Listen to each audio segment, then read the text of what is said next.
Imagine waking up to find your house surrounded by water. The surprise flood rises so rapidly that you have only a few minutes to grab what's important and escape to higher ground.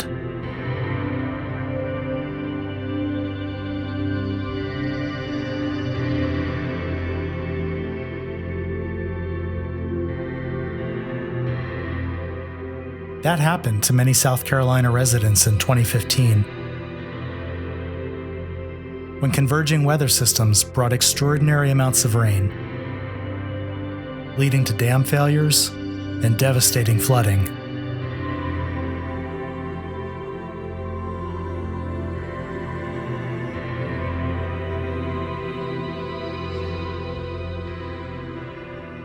I live in Northeast Columbia, and I live on the north end of Carey's Lake. And it was my lake that failed, the dam to my lake.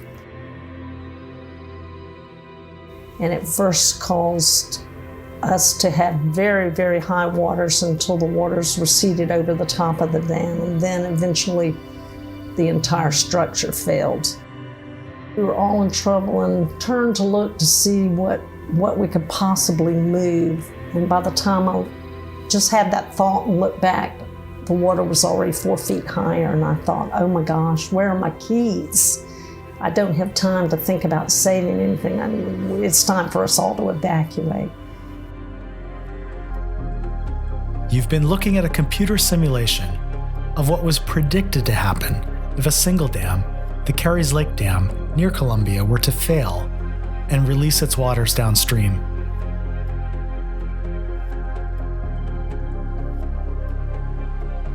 Now compare that prediction to the area that actually flooded, shown flowing out in red.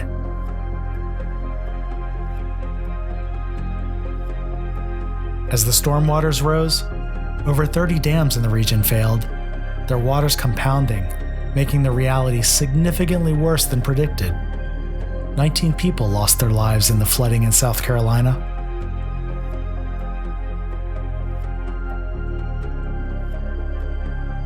This isn't just a South Carolina danger.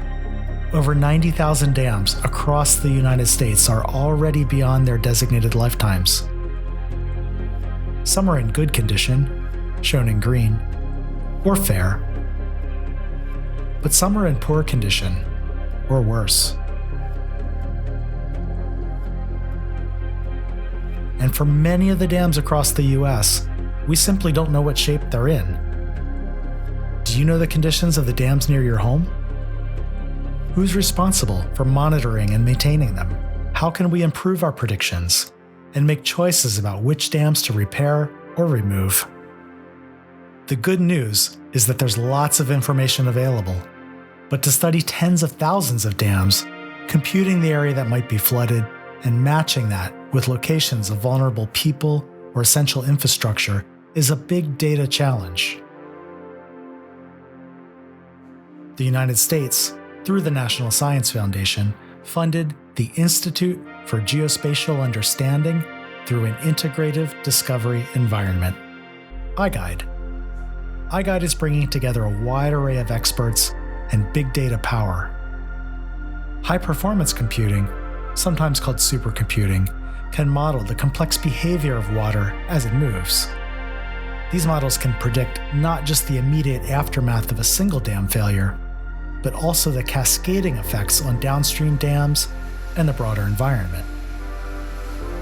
As our climate continues to change, and flooding events that were once extraordinary become more common, the dams that we depend on to control where water goes will face new demands. Beyond just keeping us safe, studying and selectively updating our nation's dams can have positive effects, like enhanced efficiency, economic and environmental benefits, water quality and contaminant control, increased agricultural productivity, and even cost savings when measured over the long term. Dams play a critical role in our nation's infrastructure. By taking proactive steps to modernize them, we ensure not only our safety, but also the sustainability of our water resources, the vitality of our environment, and the prosperity of our communities. It's an investment that will pay dividends far beyond the dams themselves, shaping a more resilient, efficient, and thriving society for generations to come.